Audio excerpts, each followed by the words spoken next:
Good morning, everybody. Good morning, Good to see you. Morning. And Mark's already got us laughing this morning. But good to see everybody. Glad you're here. Steve was working really late last night, so he won't be here today. And I don't think Bill was going to be here, but he might pop in. I think if Bill was going to be here, he'd be here. He'd probably already popped in, yeah. And he didn't. I don't think he sent me anything. I could check the mail.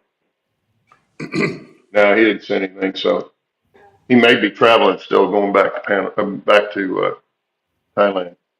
Yeah, I think Anyway, last week what he was going to be doing, and I was thinking he said he was going to be on the road for 40 on hours. the road. Yeah, it could have been. Yeah. Could have been. Yeah. Anyway, here we are again. I don't have anything in particular to talk about except that if you saw my live stream, I was talking about taking the layout down, and I will have an update coming out here for too long. I started the job, posted one picture on our Back on Track channel on Facebook, but I've got several other pictures that I'll put on the update when I do that. And it's proving interesting taking it down, but it just reinforced why I needed to take it down, because it's almost as hard taking it down as it was putting it up. But anyway, it's coming along okay, and I'll be doing an update here, I don't know, another week or two, 3, somewhere in there. When I get enough pictures to do a video, I'll stick it up there. And I'll also have maybe some stuff that to show you that I'll have for sale or whatever, if anybody's interested in any of it. But anyway, other than that, I don't have anything to share. How's your project coming along, Jerry? What project? Your model railroad. It's the same as it was before. Yeah. Yeah. I don't get to work on it that much. I don't, nah. Yeah, nothing. Nothing. Well, we were talking, Jerry had asked me again how many turnouts I had on my layout. And I said, well, I have 67 tortoises, but I only have 65 turnouts because 2 of them are 3-ways and they use 2 tortoises. So I've got 65 turnouts on mine. Then we got to talking about turnout length and all that fun stuff. And Dennis, you said you had what, number 6 and 8s on yours? Number 6s and number 8s. I even bought a number 4 turnout jig. Oh, you bought a number 4 turnout jig? Yeah, complete waste of money. I didn't do enough research to figure out that my larger locomotives were just not going to go through a number 4 at all. Like my 482, the Fujiyama 282 derails every time. Yeah. Well, and explain why that is. Well, like what we were talking about with the wheel movement. Yeah, I mean, you got your lead driver and then your final driver, and they have to be able to do this enough that they can negotiate the frog. And the Blackstones, they do. They go whoop, whoop, whoop. The driver, the side-to-side slop on a Blackstone is great. But on most of your brass imports, we're talking about moving a little bit. Replace slop with movement. I don't know. Slop just sounds like it's junk. You know, it's like it's beautiful. It's gorgeous slop. It's what you want. You want. He sounds like a pig farmer. Yeah. I'm from Northwest Oklahoma. Slop is not necessarily derogatory out here. That's a normal thing in Oklahoma. Yeah. I mean, when you got towns in Oklahoma named like Hog Shooter, slop's not a bad word. No, but it does. It makes a big difference on the steam engines on going through. Slap out, yeah. Did you Does ever it? see that big pair of panties they had on the wall in that gas station that used to be there? I don't know if that gas station's still there or not.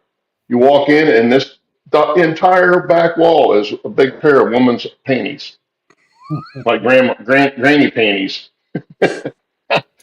I just lost it when I saw that. We walked in there one time. Uh, Crazy. Anyway, So the yeah, we same. were talking about uh, turnout length versus uh, what you get in modeling versus prototypical too, because the prototypes are just so much bigger than what we model. Um, not only do we compress our scenes, we have to compress the length of track work, and that includes your turnouts, unfortunately, because the long turnouts do work so much better, And but you and the just don't model get looks that. better going through them too. They just Oh, sure. look Yeah. a lot more. Yeah. And but you can't get, you start using number 12s or something like that. You can get three turnouts in where you could get five or six number sixes in. So, yeah, that's where we're kind of screwed on that part as modelers. But Well, I guess it depends on what you're modeling. Like if you're modeling diesels, it's not a big deal. But if you're modeling steam engines, Yeah, there's definitely a difference between steam and diesel when it comes to that thing because a six-axle locomotive is still going to negotiate a tighter turnout than probably an 040 would. well, and Ray says grind the flange off the center driver. But well, I mean, all of my C19s, it's already off there. They're Yeah, all they built them that way. They built them that way because the ones they have in Colorado and stuff, the C19s they have, those don't have flanges on them either. yeah. On the two center There, drivers. there's a video out there. I'll probably get it wrong, but Heiss. Is anybody watch him? uh, I think it was him. I could be wrong, but someone put a camera on the underneath side. I don't know if it was a 280 or what it was, where you could actually see the wheel sets bouncing back and forth, and how much of the wheel rode on the actual head of the rail and the blind drivers versus that and everything. It was really kind of insightful for how the locomotive actually tracks down the track. Yeah. Well, I'm sure when they were using the C19s, of course, they were using stub switches in a lot of cases on narrow gauge. Um, and so that was one of the reasons I had that. But it also lets them negotiate a much tighter corner. Mm-hmm. And that's the whole reason they had narrow gauge, was to be able to do all that stuff. But anyway, yeah, it's pretty interesting to kind of get into that. But, having 35 turnouts on the layout is the reason I went with fast tracks because, yeah, it's a big um, 65. investment. It's a big investment to start, but in the end, it pays off big time because you figure 30 or 65 turnouts. A lot of those are curved turnouts and 2 3-ways. And you add that extra cost, because a regular turnout now costs you 20 something dollars. Easy. Well, There, curved turnout costs you more than that, and the 3-way costs you even more than that. So you got that many put together, yeah, much easier. It's much better cost production, or uh, what am I trying to say? value. Value, yeah, for your money doing it that way. Plus, they're fun to build, I think. If you enjoy And modeling, then yeah, you yeah, would enjoy if you that. enjoy hands-on building things, and the other big advantage is you can tweak them. It's hard to tweak a commercial turnout, but you Yeah, can you can really do a lot of things with one that you build yourself. once you figure out the components, how the components work with each other, then you can translate what all of your knowledge up here away from the jig and go to a piece of paper. Like I think 7 turnouts right now that are completely custom. There is no jig for them, and that's all of them are on a curved radius. So Yeah. Well, I took, I used the 3-way jig and made number 6 Ys, just left the middle leg out. So I was able to do that. And all of my turnouts are built on a dual jig, or dual gauge jig. So I built my HO, the straight HO, standard gauge, and then the narrow gauge. I can build those separately or together on the same jig. So if you plan it right, you can make the money go a little further that way too.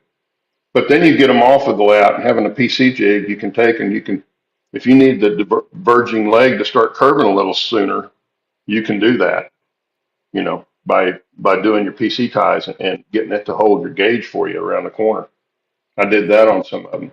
and if you need a little more slop at the frog where the wing rails are, you can choose to not solder anything from about where the frog begins to the end of the layout, and then take it out of the jig, and then you can add in a little more distance so that you've got just a little more allowance for your front end driver to move one way or the other. That's what I found out I needed to do on all of the 3-ways that I built.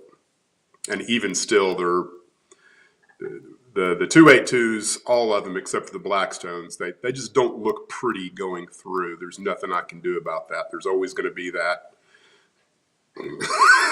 pinching and grinding that goes through that you just can't get rid of. If you're a perfectionist, it's a little bothersome, but as long as it doesn't derail, I'm good with it. Yeah.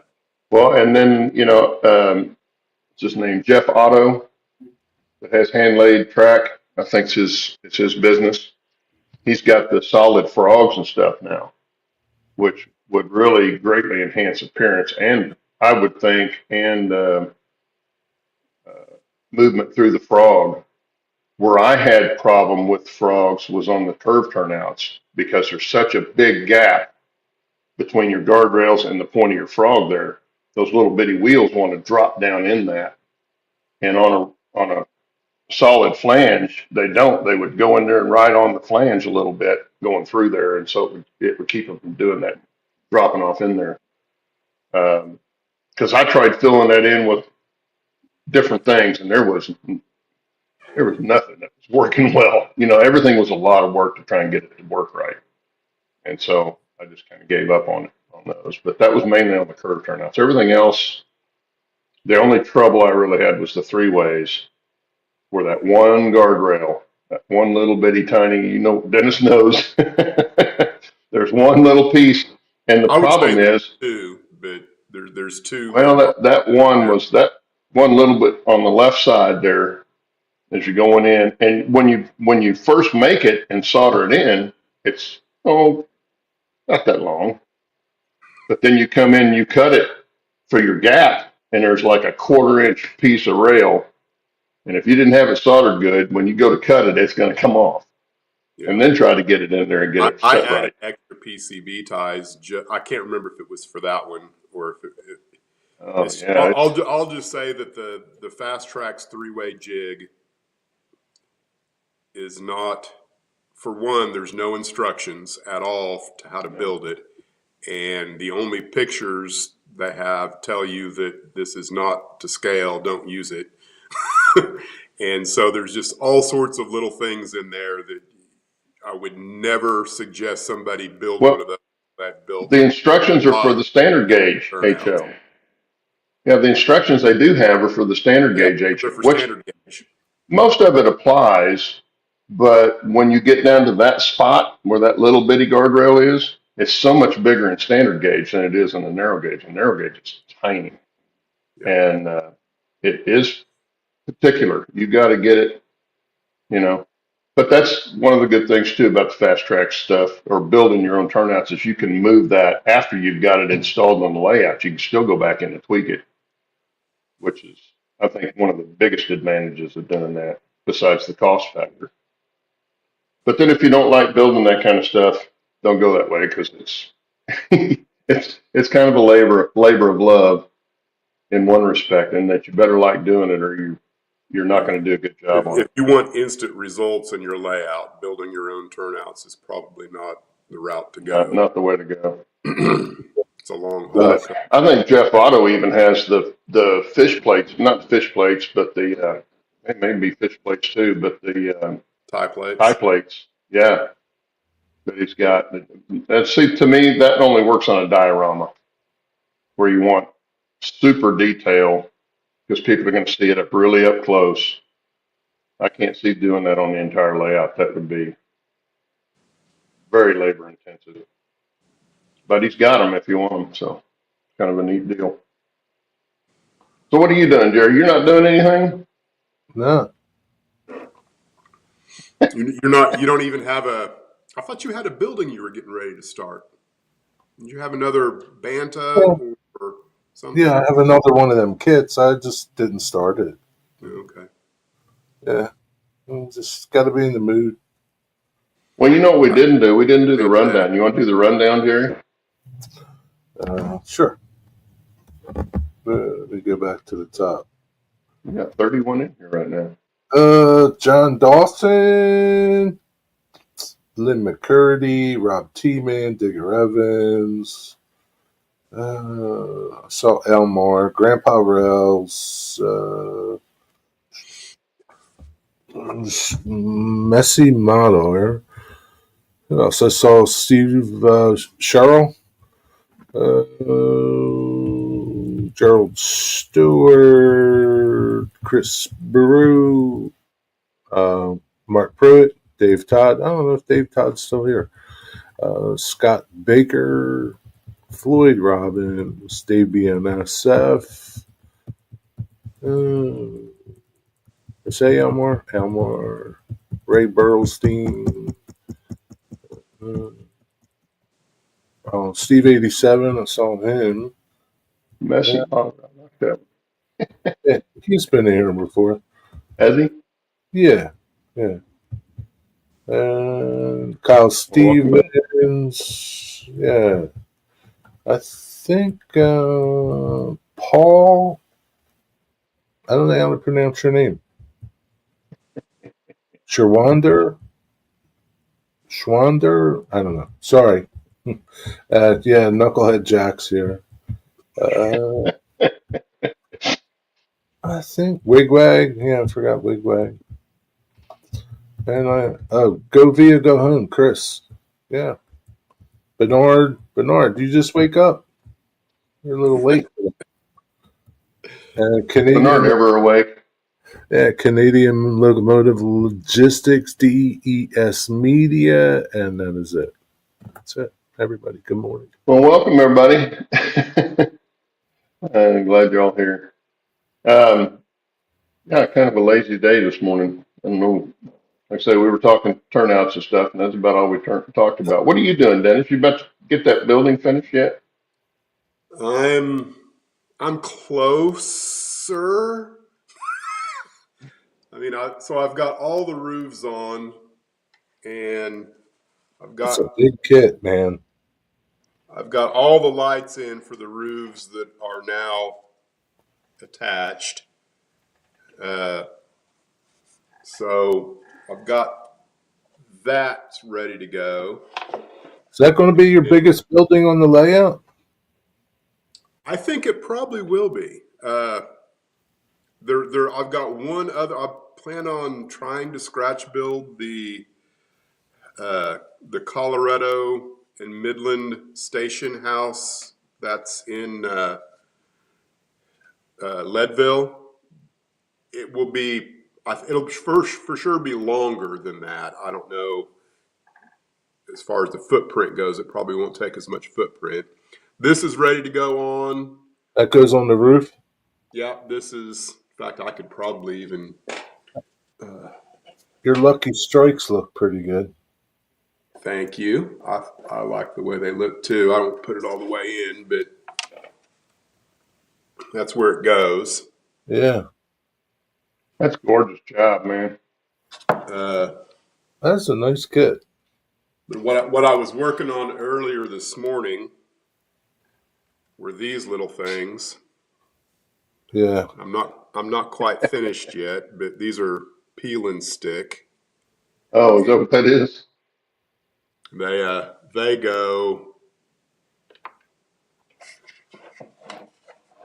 If I can do this.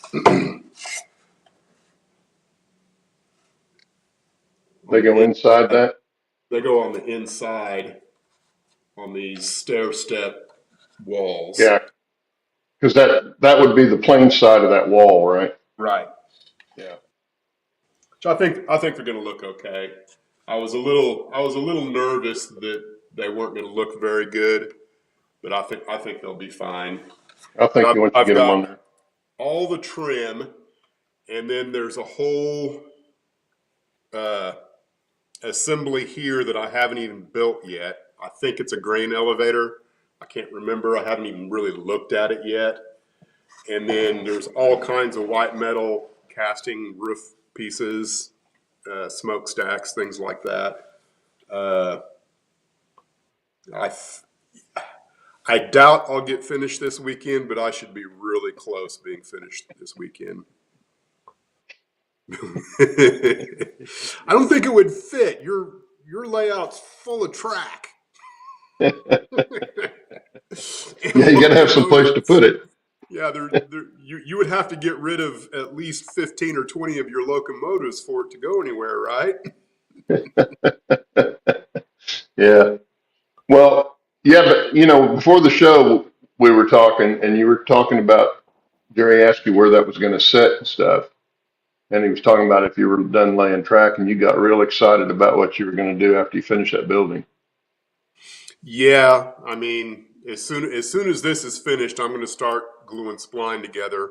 Which, I've got a problem I've got to solve first, and that's Maroon Creek Bridge, which would be right here.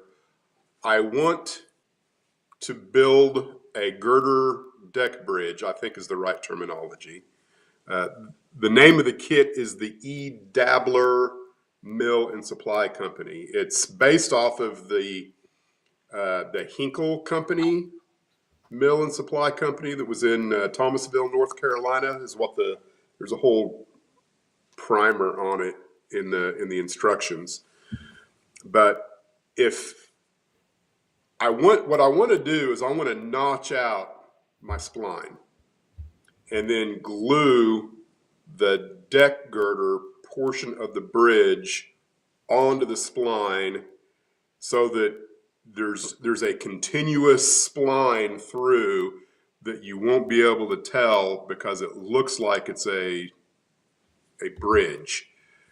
It's a theory I have. I don't know that I will be successful at it, but one of the first things I'm going to do when I go to glue and spline together is try and figure out the validity of that with some testing. You couldn't see me because I wasn't on the screen here, but I was nodding my head. I like that idea. The trick part is going to be making sure that part of the spline is absolutely straight for the length of that bridge. It's on a radius, so that's even better. Ah, It's on a radius, so I'm gonna have which is one of the reasons why I was thinking about doing it that way, is because I don't know that I could easily build, because it would have to be scratch built, I think. Because I think every other kit out there is based on a straight bridge. well, that the micro engineering bridge on the front of mine on the standard gauge, those were straight, and I had to just figure out how to shape the ends, sand them down so that when I put them together, they fit that radius. See, now I'm just thinking about gluing them suckers right onto the side. Yeah, well, yeah, that would work, but all you have to do is just shorten up, where they meet together on the inside. Fiddle with how they fit together. Yeah, by sanding and whatnot, but because what it'll do is you got to do the outside first, the larger radius, get those together first, and then match the inside radius to the outside as far as where those panels would be. They're still going to be shorter than the outside, but you still want to match them up. So you don't want them the inside panel won't be over here for this particular one and be over here. Why? That's exaggerated, but you start getting them Why off a would that little be bit. an issue for me? Why would that be an issue for you? It won't be an issue except for what it looks like. Well, I mean, you could never see both sides at the same time, right? Oh, okay. Where's it going to be? Huh? Where's it going to be? Where's the bridge going to be? So right here. So if I'm, which I know you haven't been here since I completed all of this. Yeah. But I'll just show you. None of us have been there. I know. Well, if you could see the top of the bridge, that's the only way you would see both of them, but you probably won't be able to see the top of it. Boy, I'm way too close to that camera. That nobody enjoyed that. Hold on. Settings, camera, back. So literally from about here to there is where the bridge would need to be. And then Okay. everything else through here is all mountaintop. So you could absolutely see the bridge from the other side. That's part of the plan. But you would never You'd be able to see both sides. You'd be able to see the top of the bridge, though. Both sides of the top. Yeah. Even if it's down at track level, you'd still be able to see it. And that's what I was talking about, making sure your joints make sense. Yeah, and that they're not. That is something else to consider. Is that if I have the here's the thing. line up with where they would be supported this side, then they might not line up with where they would be on the exactly. other side. Yeah, exactly. Dennis, why don't you just take a section of your whatever you call that stuff there, masonite, your masonite, and make your bridge out of that. That's the plan. That's Right? what I said I was going to try and do. That's what he's going to do. Okay. He's basically going to overlay the bridge on the spline. Yeah, but yeah. I think the trick is going to be. I think the trick will be whatever, because I plan on scratch building it. As long if I make the pieces on the far side, they will by definition have to be a little bit wider than the pieces on the near side. Exactly, that's what I was saying. And then make sure that the joints line up with each other for where the bends. Yeah, because any place you would put supports at the joints, and so that's what you've got to match up so that when you put your support in, it's on the same front and back. Yeah. So my plan right now, if I can figure out how to do it, is if I can glue up to a point and then make it to where all of this, like from maybe, I don't know, right here to right here is one solid piece that I can lift out, take into the shop, notch out where I need to notch out. Then it's just a matter of gluing the plastic pieces on. Yeah. And I'd like to be able to do that. I haven't figured it out yet, but I will glue all the spline up to a certain point. What are these cut it? What are these plastic pieces? Styrene? Yeah. Oh, okay. Yeah, just styrene, and then get, because I think I've got one of those micro engineering bridge kits. I might be able to use some of it. I don't know. I'm going to look at it, and if I can't use it, then I will have a really good model for how to scratch build it. Yeah, that's the plan there. Well, I've got to figure it out pretty quick. I would think the way you're talking about putting that in and then having a piece that comes out, like you said, I would glue it all up as one big piece and then cut it. Well, the problem with that is where do you stop gluing? Does that make sense? You just make it a little longer. I would glue the whole thing. Glue it all so that it sits there. Let it sit and get good and dry, and then cut it, and it should hold the radius then. Right. That's the concept. Yeah. But what I don't want to do, if I can keep from it, is I don't want to have to come in here with a saw and cut it off. Just because of the mess and the fact that the spline is not. I mean, it's well supported for a train, right? I have no issues at holding the train in the track, but the second you put a saw on it, and now we're doing this the whole layout, I would just as soon not do that.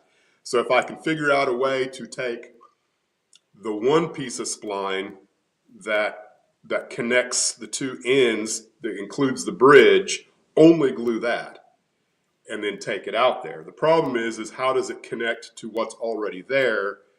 Because they're going to overlap and because you have to have overlap in order to glue. So therefore you run into a whole separate issue of where do I stop gluing? Where do I begin gluing again? I have an idea of starting in the middle and then gluing to a certain point using clamps on either end. And then once the 5 pieces are glued through where the bridge will be, I can unclamp and carry it in there. That's my plan at the moment. I just don't know if it's Okay. going to work. Can we look at you guys too? Well, you were showing us stuff. Joe G is here. What I say, I didn't see where he came in, but I saw somebody talking to him. Yeah, Hey, Joe, we need to get you on the show, man. Oh, that's no. Sparky's Wrong here too. one. It's moving too fast. Yeah, Joe, we need to get you on the show some Saturday. Give us a holler over at Back on Track Moderators at Gmail and let us know when you can be on. Love to have you back on, man. Steve was just talking about you last week. Your ears were probably burning. But yeah, anytime you got a chance, come and join us. I'll give you the link right now if you can come on now. We woke up late today. I always try to wake up late. Oh, and Sparky's here. Good morning, Sparky. But yeah, I don't know if I fully picture what you're going to try and do there, but I understand the bridge part of it as far as putting the bridge on the spline. I think that's a good idea, as opposed to having 2 ends that you got to then put a bridge in. I think that's a good idea. What I did on both of my bridges on the front of the mountain, and ended up using Flex Track on that part, which worked really well because I just made temporary plywood supports between the 2 ends, laid the track, didn't glue it to the support where the bridge was going to be, and that way I could just take that out and then build the bridge in underneath it. And that worked really well because that gave me the radius. It kept the radius all the same and everything, but then you're doing yours completely different using a spline. So I can see where that would work really well doing it that way. It's an idea at the moment. I'm not sure how well it will work and how It's either that. Yeah, well, instead of making it where it comes out, just put your spline in, build your bridge in place. You could do that too. Well, the thing is, the spline is inch and 3/4, which that's huge. That would be an 11-foot bridge, right? I don't think they had them 11 feet. So I feel like I would have to cut it at least in half. I haven't looked at any of the measurements of what a standard deck bridge should be to know. Well, a deck girder bridge would be deep enough, or could be deep enough, but it also is hollow underneath. You don't want the spline showing. That's why I would have to cut away more of the spline, let the sides of the bridge come down further, so that you could. But I don't think anyone's going to be doing this anyway. because it's deep enough in the seam that you wouldn't see that. You might be able to from the other side, but I mean, if somebody wants to do that, I'll go, yeah, that's how I built that. What do you think? If they want to gig me on it, then gig me. Okay. You can see Yeah. spline up underneath there. So what? Yeah. I think that the spline support, the benefits of having something far more stable than glued pieces of plastic together would be a benefit, in my opinion. I don't know. Yeah, it will. Although, I had somebody told me, said, well, that bridge wouldn't hold a train. Well, no, I knew that when I built it, but it'll hold the model train. It's actually very strong, and it's only got two supports on it. Yeah. But I can go up there and push down on it, and it does not give. So it's very strong. As long as it looks the part is all I care about. Yeah, that's all I was after. I was after the look. And of course, that was the main scene I had in my mind when I started to lay it out in the first place, was having that big dramatic waterfall kind of thing and back, behind the bridges. Um, but yeah, trying to make bridges go curve, and that S curve timber bridge I did on the backside, that's the first one I built. And that was a lot of fun trying to get that to sit on the right curves, because it's an S curve, about 3 foot long. And there's a lot of different little sections in there that I had to get the ends cut and sanded just right, so that when they fit together, they made that curve. But that track on that's all hand laid on that track on that bridge. That was easier than trying to use flex track. But the other two are just flex track. So you'll use flex track on that girder bridge, Dennis? That's the plan. Yeah. Girl I'm just says not hollow out my own. I'm really not concerned about the bottom at all. I would do just exactly what Gerald's saying. Only I wouldn't hollow it out. I would just cut enough of it away that the sides of the bridge will drop down with enough room that you couldn't see the spline. If I think there'll still be enough strength in the spline. My only real concern is what would the top of the bridge look like. Because I believe they're hollow, so there's no way that I could, I think, represent that, and it would just have to be something that I would live with. So again, it's right now it's an idea that I have. I'll have to Well, do a little more research. although it'd be much tougher to do, but just do the two outside pieces of the spline, leave the center completely out of it. But I don't know if it would hold that same radius would be the big problem. You would have to come up with the width, the ID of those two pieces of spline, and then every place that you're going to have a bent, have a piece that would keep the radius, and then it would look somewhat prototypical that way. Yeah, that's an idea. But getting it to hold its shape in the gluing process would be the difficult part. Make a jig. And maybe if you drew it all out on a piece of paper first, I don't know whether that would be work. Because to me, it all comes down to how, like standing here operating, I don't think you'll ever be able to see the top of the bridge. Yeah. On the other side, there's really no operation there whatsoever. All the operation is on this side. The train that's going through there, you're going to stand here, watch it come up the mountainside, cross the bridge, and go on about your business. You will never go to the other side to track the train. So that would be the only side I think you could see the top of the bridge from.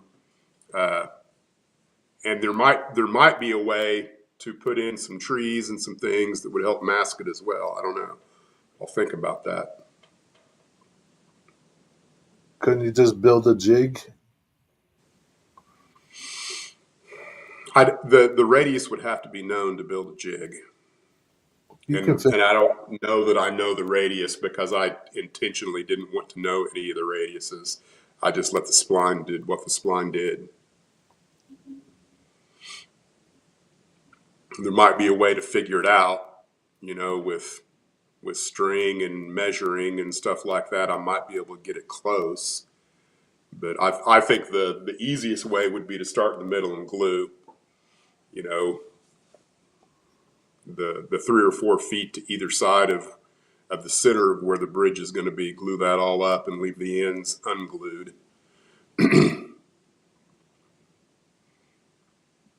Well, Gerald said use styrofoam for the center of the spline and remove it with acetone. Yeah. Yeah, but you still may have to have something in there to hold it, like I said, where the vents are going to sit or something. Well, I think he's talking about a solid piece of, at least that's how I envisioned it. You've got your, you know, your one side, you make up the distance of whatever you need with a solid piece of foam, and then you put your other one on the other side. So you got your 2 pieces of Your ends. well, your boy, getting old really sucks, and stuff separates out of your mind in the middle of a sentence. Your 2 pieces of spline, you got your inside and your outside spline, and then you've got a piece of foam on the inner side. Once you get everything kind of glued up where it needs to be, then you could come in and get rid of the foam after the fact. I think that's what Gerald is suggesting. Yeah. Well, there could be a lot of ways of doing it. It's just, playing around and seeing what might work. And that might be what you have to do. You may have to do some test pieces to see what's going to. That's the plan. The first thing is glue up, even on just a straightaway, 5 pieces of spline about a foot long, and then see what it's going to take to notch it out and the validity of the strength of it. Hey, boys. Hey, Darren was going to. You said you had a bridge. You did a bridge like that? Where? We lost him. Okay. No, I hear. Just trying to figure out how to turn around. Okay. This is the bridge that I quickly showed you guys before, and I wanted to chime in on how I built it, because this span, you can see, is very yeah, that looks large. good. What's holding that thing up? I didn't want the. Yeah, exactly. So I wanted the door to be able to freely open and close without having to lift out or anything. So underneath is 2 half-inch plywood. I glued them together, and I knew I wanted this curve to be 36-inch radius, I think it is. But you can see I attached 1-inch aluminum, or so 1-inch aluminum. It's what is it, 1/8 inch? There's where I get my strength from. On either side. On either side. And then bolt it together. That's a good idea. And this thing, I can almost hang off of it. Yeah, I could see that. 3D printed on top. So since I'm modern looking, I mean, this isn't bad at all. Yeah, plate girder's a lot easier to do something with. Yeah. Than a deck girder. Though the aluminum goes right into, you can see the cuts. Where is it? Yeah. Just knocks your framework. So that the aluminum support actually goes back quite a ways into the layout. And that's where I get the support, because this has got to be at least 2 foot span here. It looks more than 3 to me, but I'm not in the room. Yeah. Well, at least 2 feet by itself, like nothing else. But I mean, I've hit my head on this thing. I mean, it's taken a beat. Because I'm 6'2", so this is at my shoulder. That's how high. Well, in that case, I'd be hitting my head on it too, because I'm 6'2". Yeah. And I certainly don't want any locomotives like coming to the floor. That's a no. Oh yeah. Yeah. So, Claude, did you say that is a plate girder? What he's got there is a plate girder bridge.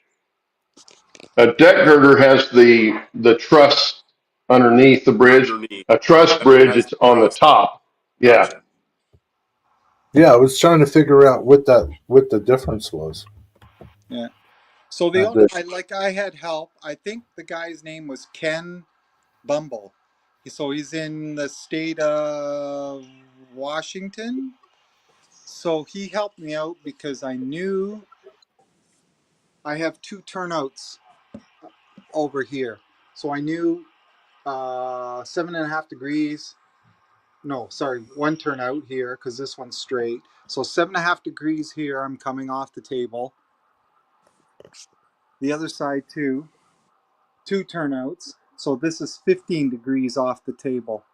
So he helped me figure out what I needed, and he helped me curve the original design. These were straight pieces actually, and he Yeah. helped me create them. So bingo, hats off to him. So that Yeah, that's. because I 3D, guess they were all 3D printed. from here to here is one piece, and then you just keep going, and then away we go. Yeah, that's sweet. So I mean, it's really turned out well, better than I thought. Well, yeah, Dennis, by 3D printing, you can incorporate the radius in that plate instead of It's being straight where you got exactly, to notch the exactly. end. Yeah, form the ends so that they fit. Dennis, is that not the type of bridge you want to build? Mine would. That's upside down of what mine would look like, I got you. or less. Yeah, Oh, I was gonna. Okay, so you're going to do a plate, but you're going to do it with the track on top of the plate instead of in between the plate. yeah. So you're going to do a Yeah. steel deck like that. Oh, Yeah. yeah. It's the deck Yeah. bridge. I'll tell you this. Okay. Joking. Yeah, but originally, like I said, the original piece that somebody had put up on a website was a straight piece, and I had some help, you know, making them curved. Yeah, so Well, it fixed your engineering problem. exactly, because this is a modular layout. It's going around the room, and I wanted to jump so that I could keep trains going while I'm working on a project. I always Yeah. like that ability to have something moving while I'm doing something else. Yeah. Well, that's a great looking bridge, that's for sure. Oh But yeah. yeah, Dennis, you could do something very similar to that um, Yeah, I don't. with I, the spline as opposed to the aluminum, or you could do the aluminum Well, like that. that's kind of the whole idea. Is the my spline replaces his aluminum, and then instead of it sitting on top of the spline, it's scabbed onto the side of the spline. And then my only issue is what does it look like on the top of the spline? yeah, 3D printing. Well, You could make up your own. Yeah, just again, you Yeah. got to figure out how big your plate is on your 3D printer. Like, this is the max that I can print, and then what angle each piece is to get your radius. See, That's I that don't that's think the I'll hard part. 3D print. I think I will make mine all completely out of styrene, and but Dennis, it like wouldn't scratch the necessarily rest. have Do it what? wouldn't necessarily have to be hollow because, like here in town, the Broken Arrow Expressway has a train going right down between the two sides of the freeway, and where it crosses over the surface streets, it's got deck plate bridge. Those are all solid. They're not open because if it was open, it would fall down. Yeah, yeah, Stuff would fall down underneath onto the cars. So you yeah, could do it solid. It wouldn't Yeah. have to be open. Yeah. yeah. And that would solve that problem and just fill it in with ballast and stuff on top, just like it was just ground going over it. 'Cause that's what they did here in town on that particular line. They do that a I don't lot of know. places. They do it a Yeah, lot of I'm sure any place solid. they're going over something where they can't have it falling down underneath. Yeah. But that would solve that part of it. Anyways, Well, I just wanted to chime in, and you know, well, maybe it inspires you, gives you an idea, or yeah. Well, everything helps like Well, that when you're it batting around definitely lets ideas. everyone know what's possible for sure. Yeah. Because that's very cool. you just honestly though take your time and think it out. I mean, this. Oh, he does. Well, yeah, yeah, we know Dennis, but sometimes you just get too much of a rush and you want it done. And I've learned in my gray-haired experience, um, Yeah. One's on slow my down. beard. It pays off in the long run. This was done Yeah. first time, done right. I mean, Yeah. yeah, That is a very good point, and I know that from the other side of that experience. When you rush into it, you're gonna have to do it again or three because you didn't do it right the first time. yeah, And you look back and go, man, it would have been so easy just to wait just a little bit, take my time a little more, and do it right the first time. And I did that with my work when I was working. When I'm doing the model, you're wanting to go fast and get it all finished, and yeah, then you run into all kinds of problems, and it holds you up. So, Yeah. exactly. Do what is it? Measure twice, cut once. yep, Yeah. I'm the exactly. guy that cuts it off 3 times and it's still too short. Good one. As Scott Baker said that he believes that the micro engineering uh, girder bridges have a solid floor. So apparently there is a prototype, and and again, I'm not overly concerned about what the top of it looks like. Well, It's not a make or break deal if I can't get it to look like what the real thing would have looked like. now the micro engineering girders that I have on my layout, and I've got two of them. They were open, Open. but once you get track on them, you can't see down through there. Yeah. Uh, And since I'm scratch building it, who's to say what the Otter Creek didn't do that was prototypical? exactly. Yeah. Well, and who maybe they would have done that back in the day if they had a plate girder bridge. They may have come in and filled it with soil and then laid ties like they're putting it on the ground. Yep. You know who, Dennis? The same guy that told you where you put your boiler house in that little building. Well, I mean, I'll deal with those guys. However, Yeah. I have no doubt there will be at least 3 or 4 people will come and tell me that that's not how it would have really been done, and I'm cool with that. But that's just something you deal with when you're a YouTuber. Here's Bernard's take on it. No matter how long it takes,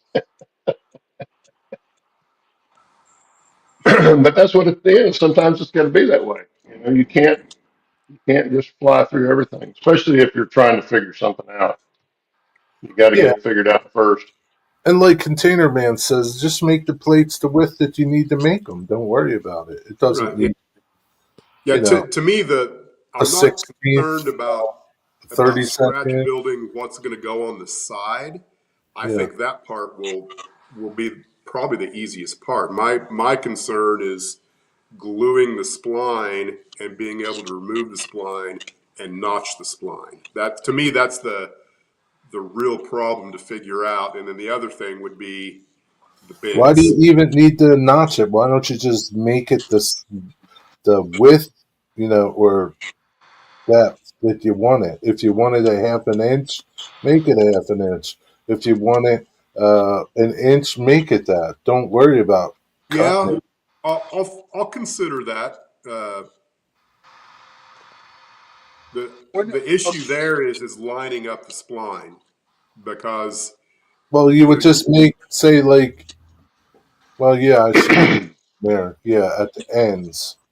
Yeah. yeah. So that's why I'm considering just being able to remove the whole thing.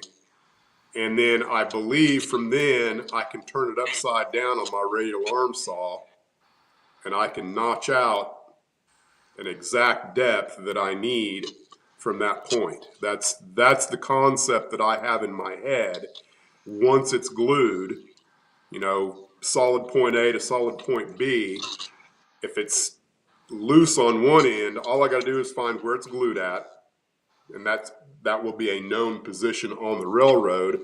I will then cut it solid there, and then I should be able to manipulate it underneath my radial arm saw about anywhere I want, notch it, bring it back in, and then the two that are not glued, the two outside pieces on the rest of the spline, clap to the side.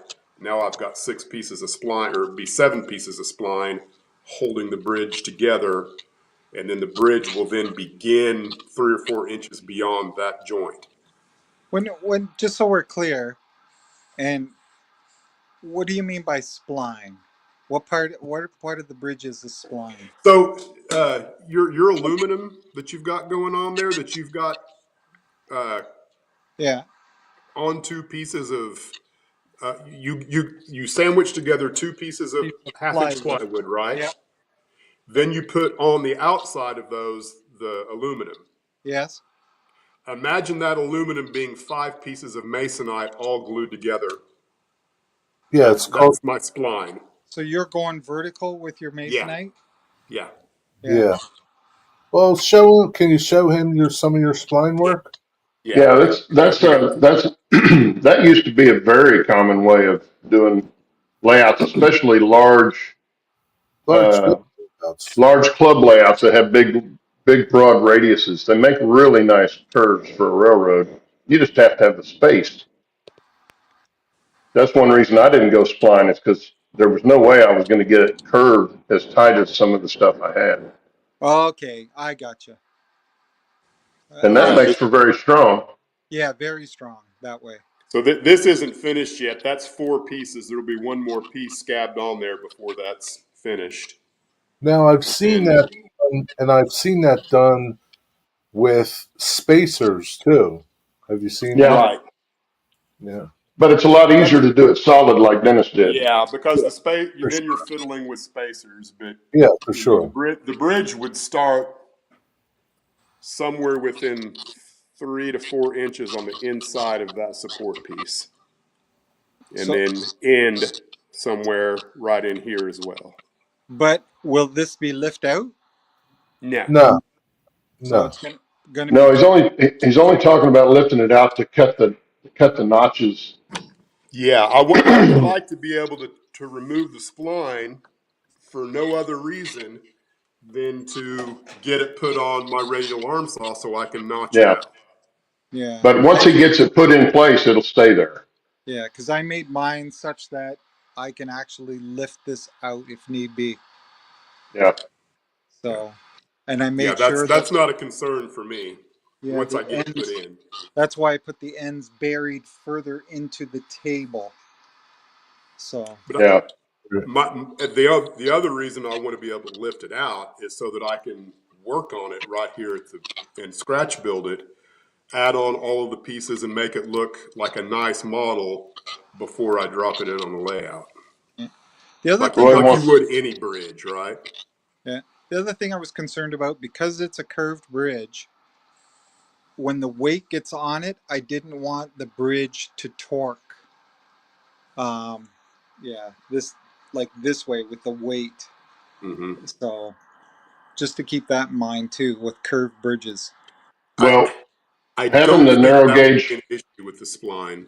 Yeah, the narrow gauge equipment is so much lighter. It's smaller and lighter than the standard gauge stuff. So, especially the engines are much lighter weight. Yeah, my distance is greater, and then by the time I get, that'll seat at least 4 locomotives going across. So yeah, see, that would be quite a bit of weight compared to the HLM3. Yeah, he could put four narrow gauge engines on there, and it wouldn't be the weight of one probably of standard gauge. Well, we're out of time, guys. No, really? Yeah. Went quick. Yeah, and just so everyone's clear, I don't need anybody to solve this problem for me. The joy that I get out of this hobby is doing this thing all on my figuring it out. right? Yeah. Now, I Yeah. love hearing, different ideas and things, but, literally, this is the kind of thing that turns me on to the hobby. It is, I've got a problem. I get to figure it out. I get to find all the solutions. And then when I step away, I did that. Yeah. Oh, agreed. That's part of the pride That's, in yeah. the whole layout. Absolutely. I mean, Well, that's design, that's all the creative all part of it. But yeah, we're out of time, guys. Oh, and Bill just put up a video. All I right. just got a notification. Go watch that right Anyway, now. well, guys, thanks for being here. thanks And everybody. Darren, thanks for coming on and showing us your bridge. Yeah. Yeah. That's a wonderful feat of engineering. Just a thought. And Joe G, when you get a chance, shoot us an email. Back on Track Moderator. Well, you know the email. You were part of this at one time. We can get you back on the show. Until next week, have a good rest of your weekend and a good week. And we'll see you guys next week. See you guys. See ya. Bye. See ya.